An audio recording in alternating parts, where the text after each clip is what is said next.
오늘은 감리교 운동을 시작했던 존 웨슬리가 회심한 지 287주년이 되는 웨슬리 회심 기념 주일입니다. 존 웨슬리는 영국의 국교가 성공회인데 그 성공의 목회자였던 아버지 사무엘과 그리고 청교도 전통에서 자란 어머니 수산나 사이에서 19명의 자녀들 중에서 15번째로 태어나게 됩니다. 19명을 낳았다 그러니까 대단하지 않습니까? 그런데 그 웨슬리 가정은 아무것도 아닙니다. 그의 어머니 수산나 가정은 형제들이 25명이었는데 그 중에서 수산나는 25번째 막내로 태어났던 사람입니다. 근데 그 당시에는 유아 사망률이 높았습니다. 아이들이 일찍 죽는 경우가 많았는데 11명 중에서 9명은 일찍 세상을 떠나게 됐고요. 아들 3명과 딸 7명, 그래서 10명만 남아서 성장을 하게 됩니다. 존 웨슬리는 어렸을 때는 가정에서 교육을 받으며 성장을 하고요. 중학교 들어갈 나이가 됐을 때에 런던에 있는 차터하우스라고 하는 명문 학교인데 거기에 입학을 하게 됩니다. 거기서 중학교, 고등학교 과정을 공부를 했습니다. 그리고 그는 옥스퍼드 대학에 들어가는데 그 옥스퍼드 대학은 하나의 대학이 아니고 그 안에 여러 대학들이 있습니다. 그래서 옥스퍼드 대학 크라이스트 처치의 대학이라는 대학이 있는데 그 대학에 들어가서 신학을 공부를 하게 됩니다. 그리고 그 대학을 졸업한 다음에는 역시 옥스퍼드 대학의 링컨 대학이라고 있는데 그 링컨 대학의 펠로우가 됩니다. 이 펠로우라는 것은 연구 교수를 말합니다. 학생들을 가르치는 교수가 됐고요. 이후에 목사 안수를 받게 됩니다. 아버지가 성공의 목회자라고 하지 않았습니까? 그래서 그는 아버지 교회에서 부목사로 사역을 하기도 했습니다. 그리고 미국에 가서 조지아 지역의 선교사로 사역을 합니다. 그가 열심히 사역을 했고 사역의 열매도 있었지만 자기가 정말 사랑했던 소피 홉치라고 하는 여인이 있는데 그 여인의 문제 때문에 여러 가지 어려움을 좀 겪게 됩니다. 그러니까 존 웨슬리는 늘 어떤 마음을 가졌냐면 내가 결혼을 하면 하나님에 대해서 소홀해지지 않을까 이런 마음을 좀 갖고 있었습니다. 그래서 연애를 하기는 했지만 결혼에 대해서는 매우 소극적인 자세를 취합니다. 심지어 어떤 일도 있었냐면 구약에서 하나님의 뜻을 알려고 제비뽑기를 하지 않습니까? 그것처럼 막대기를 세워놓고 그가 하나님께 기도를 합니다. 하나님, 이 막대기가 나 있는 쪽으로 넘어지면 내가 소피와 결혼을 하고 만약에 반대쪽으로 넘어지면 결혼하지 않는 것이 하나님의 뜻인 것을 알겠습니다. 그렇게 기도를 했는데 그만 그 막대기가 반대로 넘어가게 됐습니다. 그러니까 웨슬리 마음속에 나는 소피라는 여인과 결혼하기 어렵겠구나 그런 마음이 드니까 이 소피와의 결혼에 대해서 소극적인 자세를 취하게 됩니다. 그런데 그 여인의 입장에서는 어떻습니까? 연애도 하고 시간이 지나면 결혼을 해야 되지 않습니까? 웨슬리가 너무 소극적이니까 어느 날 그 여인이 결별을 선언을 하고요. 다른 남자와 결혼을 하게 됐습니다. 그래서 그 결혼한 두 부부가 웨슬리 앞에 와서 성찬을 받게 되는데 그때 웨슬리가 그 공개적인 성찬 자리에서 두 사람에게 성찬을 분급하는 것을 거부를 합니다.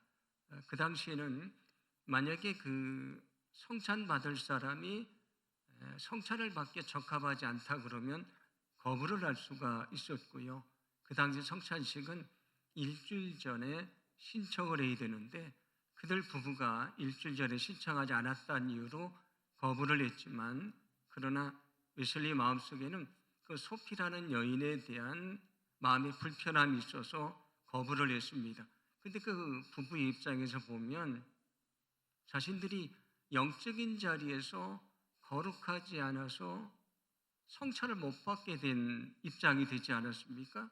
그래서 그들이 우리가 공개적으로 영적인 자리에서 명예를 훼손당했다, 그래서 웨슬리를 고소를 하게 됐습니다. 그것만이 아니고 몇 가지 다른 문제들도 합해서 웨슬리가 고소를 당하게 됐고요. 더 이상 조지아에서 선교를 할 수 없는 상황이 되고 말았습니다. 그래서 그는 마치 도망치듯이 다시 영국으로 돌아오게 되는데, 그때 그의 마음이 얼마나 참담했겠습니까?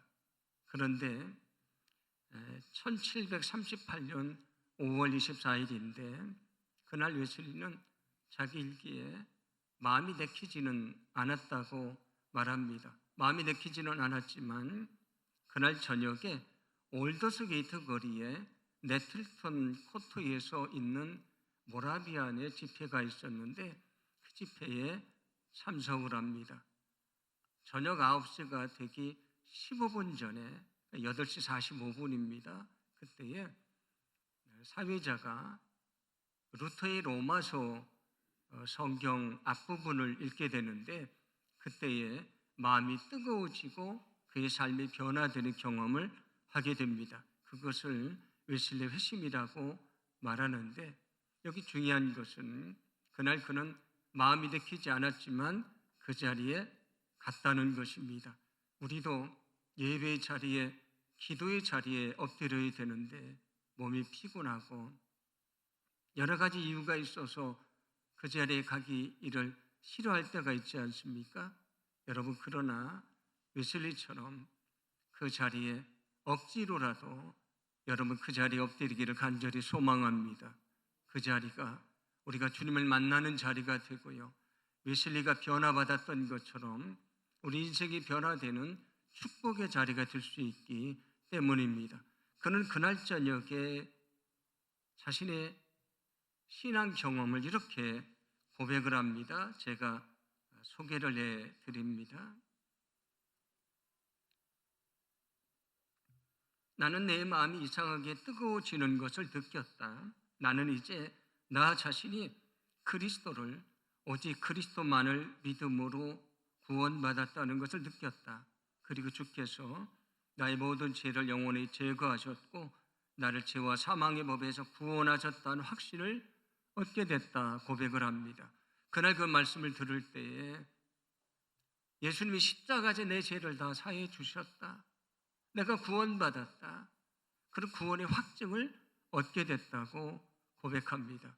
여러분, 그가 어떤 사람입니까? 목사 안수도 받고요, 대학에서 신학생들을 가르치는 교수였고 선교사였지만 마음속에 구원의 확신이 없었던 것입니다. 그날 그가 구원의 확신을 가지고 나가서 말씀을 전할 때에 말씀을 듣는 사람들이 눈물을 흘리고 회개하고 주님께 돌아오는 역사가 있었습니다. 병든 자가 고침을 받고요, 많은 사람들이 영적인 경험을 하고 그들의 인생이 변화됩니다. 믿음을 가진 사람들이 변화되니까 결국 영국 사회를 변화시키는 위대한 능력으로 나타나는데 그게 바로 감리교의 신앙 부흥 운동입니다. 우리가 속한 교단의 공식 명칭은 기독교 대한 감리회이지 않습니까? 감리회, 한문으로 말하면은 감독이 치리하는 교단이다, 그런 뜻입니다. 장로교는 장로 제도로 교회를 운영하는 교단이다, 그런 뜻인 것처럼 감리교는 감독이 치리하는 교단, 감독제를 나눈 교단이다, 그런 뜻이 됩니다. 그런데 이 한문으로 번역한 감리교라는 것은 감리교의 원래의 그 정체성을 담고 있지를 못합니다. 제가 감리교 목사로서 안타까운 것은 감리교라고 하다 보니까 사람들이 감독이 치료한다고 하니 감독에 대한 욕심이 얼마나 많습니까? 감리교가 감독 선거 때문에 얼마나 어려움을 겪습니까? 그런데 감리교의 원래 정체성은 그렇지 않습니다. 원래 감리교의 이름은 메소디스트라는 것인데 규칙쟁이 원칙주의자라는 뜻입니다. 그래서 우리 교회 이름도 영문으로 어떻게 표기를 하냐면 영등포 퍼스트 제일 메소디스트 처치 이렇게 표기를 합니다. 감리교는 메소디스트라는 것입니다. 규칙쟁이라고 하는 뜻인데 이 이름 속에 감리교의 정체성이 잘 드러나 있습니다. 앞에서 웨슬리 어머니 수산나는 청교도 전통에서 자랐다고 말씀드리지 않았습니까? 청교도 신앙 전통의 특징이 뭐냐면 신앙의 규칙을 정해놓고 날마다 그 규칙에 따라서 살아가는 것입니다. 그래서 웨슬리는 어머니 수산나 아래에서 그 신앙 규칙을 정해놓고요, 그 규칙에 따라서 신앙생활하는 것을 배우게 됩니다. 우리가 흔히 지금 얘기하는 철저하게 주일 성수하는 것, 그 신앙의 전통도 청교도에서 나오게 됐습니다.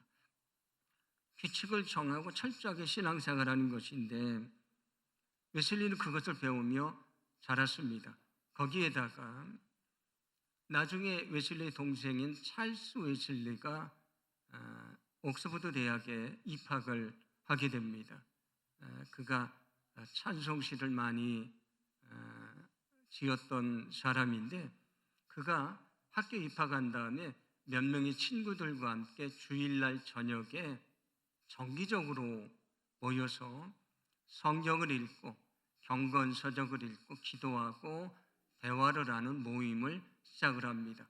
지금 우리로 말하면 목장 모임 같은 소그룹을 시작한 것입니다. 근데 자기들이 아직도 부족하다고 생각을 해서 먼저 공부를 했던 형 존 웨슬리에게 그 모임을 이끌어 달라고 요청을 했습니다. 그래서 존 웨슬리가 그 모임에 합류를 하는데 그 모임이 신성회라고 하는 것인데 홀리클럽이라는 이름으로 시작을 합니다. 그들은 모여서 열심히 성경을 읽고요, 기도하고 또 대화만 나눈 것이 아니고요, 매일매일 자기 성찰표를 만들어 놓고 하루의 신앙생활을 꼬박 아주 정밀하게 점검을 했습니다.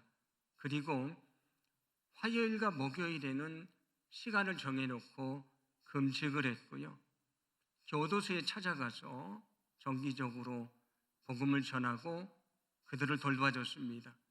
병원을 방문을 해서 환자들을 돌봐주기 시작을 했고요, 그 당시 가난해서 공부를 못하는 사람들이 많았는데 그 아이들을 모아놓고 옥스퍼드 대학 안에서 간이 학교를 시작을 하기도 합니다. 이처럼 이들이 이렇게 열심히 모여서 규칙적으로 그 규칙에 따라서 믿음 안에 살려고 애를 썼습니다. 오늘 제가 칼럼에 그 신성의 규칙을 적어놨는데 여러분 잘 읽어보시기 바랍니다. 여러분이 읽어보는 것만으로도 아주 놀라운 신앙의 도전을 받을 것이라고 생각을 합니다. 초기 그리스도인들, 초기 감리교인들은 이런 모습으로 신앙생활을 했다, 그런 얘기입니다. 이들에게 규칙적으로 모여서 그 규칙에 따라서 신앙생활을 하니까 어떤 사람들이 보기에는 저 사람들 유별나다 이런 마음이 들지 않겠습니까?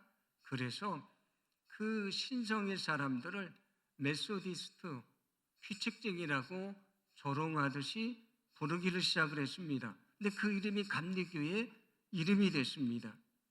원래 이 메소디스트라고 하는 이름은 의사들을 지칭하는 말입니다. 어떤 의사냐면 로마의 네로라고 하는 황제가 있지 않습니까? 그 시대에 식이요법이나 운동요법으로 병을 치료하던 의사들이 있습니다.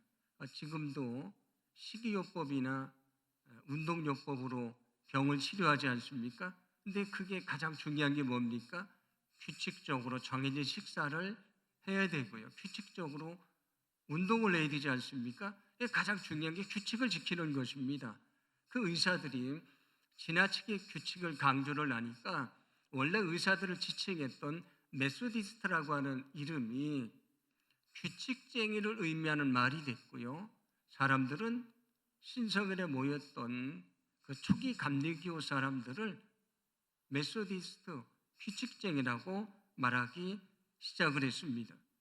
오늘은 존 웨슬리 회심기념 주일을 하겠는데 우리가 그 존 웨슬리 신앙의 전통을 이어받은 사람들인데 우리가 정말 어떻게 날마다 신앙의 규칙에 따라 살아갈 것인가를 생각하며 은혜를 나누려고 하는데 오늘 신성의 규칙도 소개를 해드렸고요. 몇 가지 중요한 것만 말씀을 통해 나누어 보려고 합니다. 신성의 규칙을 보시면 제일 첫 번째 뭐가 나오냐면 일찍 자고 일찍 일어나기가 나옵니다. 왜냐하면 일찍 자고 일찍 일어나는 것이 영적인 것에 매우 유익하다는 것을 알고 있었기 때문입니다. 그래서 그들은 몇 시에 자는 것을 결심하냐면 밤 9시에 잠을 자고요. 새벽 4시에 일어났습니다.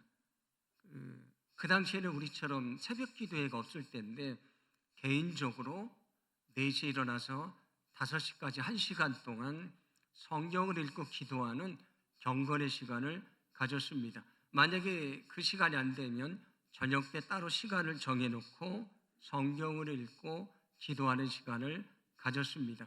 그때 제일 중요한 건 성경을 읽는 것인데 왜 그렇게 열심히 성경을 읽었는가? 그들의 목표는 뭐냐면 성경 그리스도인이 되는 것입니다.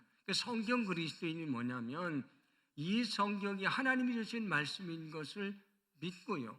날마다 이 말씀을 읽고 이 말씀에 자기를 비춰보고 이 말씀에 순종하며 살아가는 것, 그가 성경 그리스도인입니다. 그래서 웨슬리가 쓴 글 중에 감리교인의 특색이라고 하는 중요한 글이 있는데 거기서 이렇게 얘기를 합니다. 제가 소개를 해드리면 우리는 기록된 하나님의 말씀이 기독교인의 신앙과 실행에 대한 유일하고 충분한 표준이 됨을 믿습니다. 이 성경 말씀이 유일하고 충분한 표준이 됨을 믿는다 고백을 합니다. 우리가 앞에서 함께 교독을 했던 감리의 신앙 고백에 보면 네 번째 이 내용이 들어와 있습니다. 이 성경이 우리에게 유일한 그리고 충분한 신앙이 표준이 된다 그런 얘기입니다. 유일하다는 것은 뭘 말합니까? 이게 우리 삶의 지침이 된다. 이것 이외에 존재하지 않는다 그런 얘기입니다. 우리는 이 성경 말고도요 세상의 방법을 따라 살아야 된다고 생각하지 않습니까? 아닙니다. 가정의 문제든 직장의 문제든 자녀들의 문제든 세상을 살아가는 문제든 이 성경이 충분하다라고 믿는 것이 성경 그리스도인입니다. 여러분, 감리교 전통은 성경 그리스도인이 되는 것입니다. 여러분, 성경 그리스도인이 되기를 간절히 소망합니다. 우리는 성경 그리스도인으로 살아가야 됩니다. 웨슬리는 옥스퍼드 대학에 있을 때 책을 많이 읽은 사람입니다.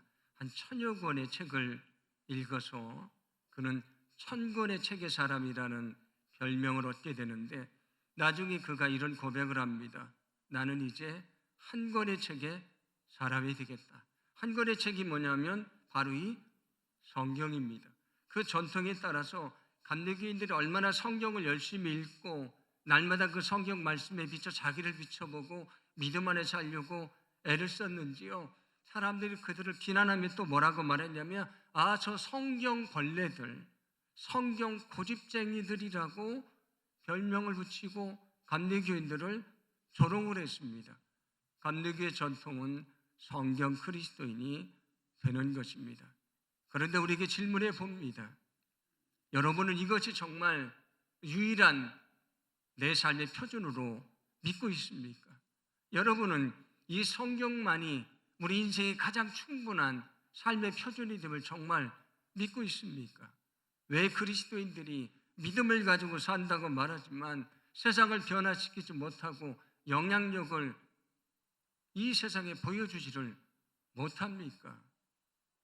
왜냐하면 이 성경 말씀이 삶의 표준이 아니고요, 내 생각이, 내 경험이, 내 욕심이, 세상의 가치관이 표준일 때가 많기 때문입니다. 여러분, 감리교 전통은 성경 그리스도인이 되는 것입니다. 날마다 여러분이 시간을 정해놓고 말씀 앞에 엎드리고 말씀을 통해 여러분 자신을 비춰보고 그 말씀을 삶의 표준으로 삼고 믿음 안에 살아가기를 간절히 소망합니다. 성경 그리스도인이 되는 것이 주님을 따르는 길이지 않겠습니까? 저와 여러분이 이 성경 말씀을 통해 우리 자신을 변화시키는 성경 그리스도인으로 살아가게 되기를 간절히 소망합니다. 오늘 그 신성의 규칙 제가 소개한 것을 보시면 매일 기도서라고 이렇게 기도서가 있는데 그 기도서에 따라서 감리교인들이 기도했다고 소개를 했습니다. 아침 9시가 어떤 시간이냐면 예수님이 십자가에 달리실 시간입니다. 낮 12시는 세상이 어두워지고요, 예수님이 가장 고통스러워하던 시간입니다. 오후 3시 예수님이 돌아가신 시간입니다. 그리고 저녁 6시 하루 일과가 끝나는 시간이지 않습니까? 매일 기도서를 통해서 그들이 기도를 했습니다. 그것만이 아니고 아까 그 새벽에도 기도했다고 말씀드렸지 않았습니까? 또 자기 전에는 자기를 되돌아보고 회개하는 성찰의 기도 시간을 가졌으니까 감리교인들은 하루에 6번 기도하는 사람들이었습니다. 그들은 열심히 모여서 기도하고 개인적으로도 기도를 했던 사람들입니다. 감리교의 위대한 전통은 무엇이냐면 기도하는 사람이었다는 것입니다. 그래서 우리가 감리교 전통을 이어받는다는 것은 기도하는 사람이 되는 것입니다. 여러분, 기도의 사람이 되기를 간절히 소망합니다. 아까 말씀드렸던 것처럼 감리교인들은, 우리나라는 새벽 기도가 공적인 예배지만 공적인 예배가 되지 않았을 때도 그들은 새벽에 기도를 했고요, 또 철야 기도라고 하는 것이 있지 않습니까? 그 철야 기도에도 감리교인들이 시작을 했습니다. 아마 옛날 분들은 철야 기도의 이름을 야성회로 알고 계실 텐데 밤에 하는 성회입니다. 그 철야 기도에도 감리교인들이 시작을 했습니다. 이 감리교인들은 열심히 기도하는 사람들인데 하루에 6번씩 시간을 정해놓고 날마다 기도하며 살았던 사람들입니다. 오늘 우리가 봉독한 말씀은 페르시아의 다리오 왕이요, 앞으로 30일 동안 자신 이외에 어떤 신이나 사람에게 무엇을 구하면 사자굴에 던져 넣는다고 금령을 선포한 것에 대해서 다니엘이 어떻게 했는가라는 말씀인데, 오늘 다니엘 6장 10절 말씀을 함께 봉독합니다. 다니엘이 이 조서에 왕의 도장이 찍힌 것을 알고도 자기 집에 돌아가서는 윗방에 올라가 예루살렘으로 향한 창문을 열고 전에 하던 대로 하루 3번씩 무릎을 꿇고 기도하며 그의 하나님께 감사하였더라. 아멘. 오늘 다니엘을 보면 그가 기도하며 죽는데 기도를 합니다. 그런데 중요한 것은 그는 전에 하던 대로, 여기 창문을 열었다는 것은 그 이방 땅에서 예루살렘을 향한 창문을 열어놓고 그 성전을 향해 기도했다는 말입니다. 하루에 3번 무슨 일이 있어도 기도한 사람이었는데, 기도하면 죽는다고 했는데도 그런 기도를 멈추지 않았습니다. 성경을 보시면 예수님도 습관에 따라서 겟세마니 동산에 가서 기도했다고 말씀을 합니다. 그 시간에는 무슨 일이 있어도 엎드려 기도했다, 그런 얘기가 됩니다.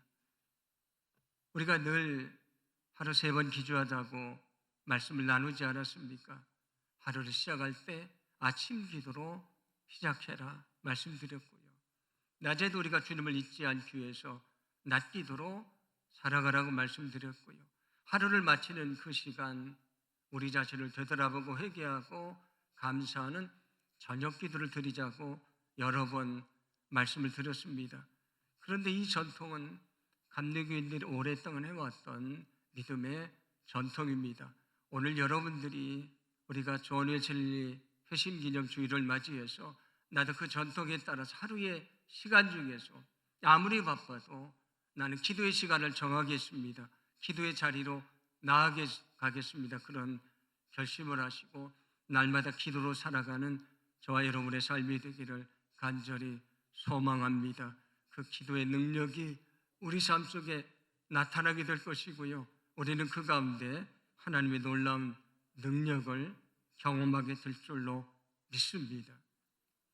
오늘 소개해드린 그 신성의 규칙을 보시면 또 어떤 것이 있냐면 하루에 1시간은 반드시 복음을 전하고 신앙을 권면하는 시간을 가졌다, 그런 얘기가 있습니다. 그러니까 전도를 하고 믿음이 연약한 자를 격려하는 일을 위해 그 시간을 사용했다라는 얘기입니다. 날마다 그 일을 했다, 그런 얘기인데 감리교인들의 중요한 전통은 열심히 복음을 전하는 것이었습니다.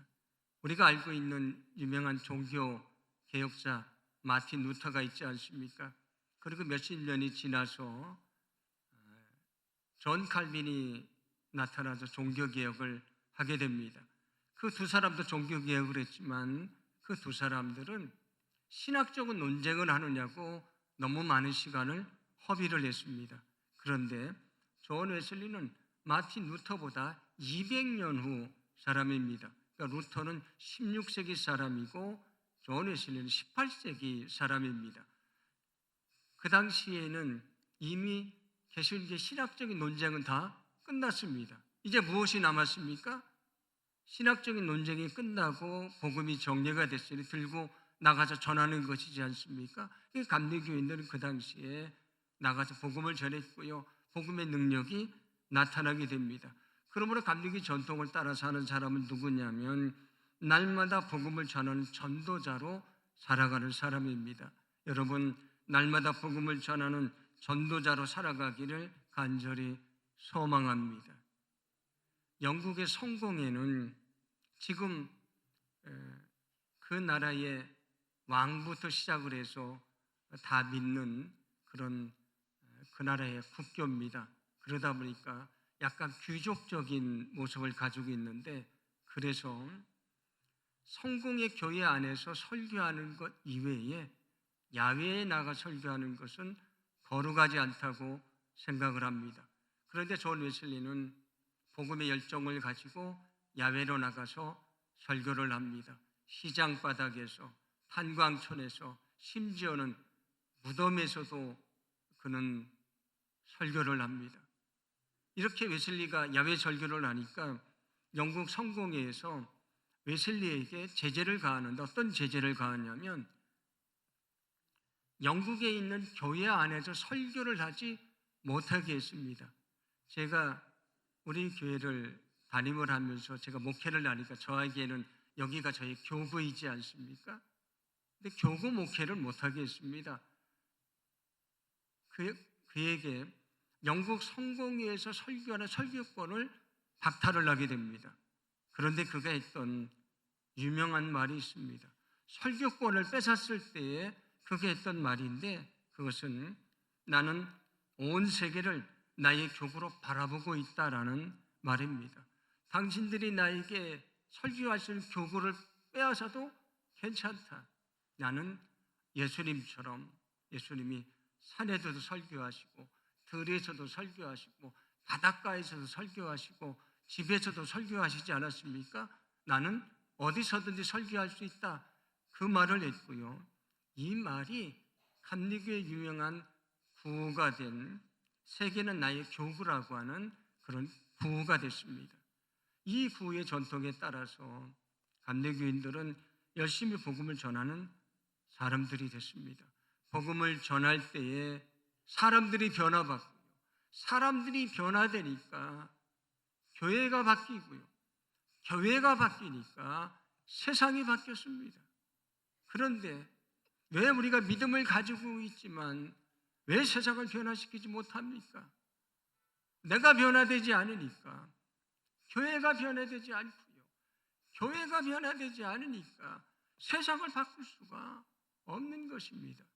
예수님이 뭐라고 말씀하셨습니까? 너희는 세상의 빛이 되라고 말씀하지 않습니까? 우리 각자가 빛이 되면 세상은 빛나게 되어 있습니다. 근데 자기를 빛나게 하려고 하지 않고 세상이 어둡다고만 얘기하면 세상은 달라지지 않습니다.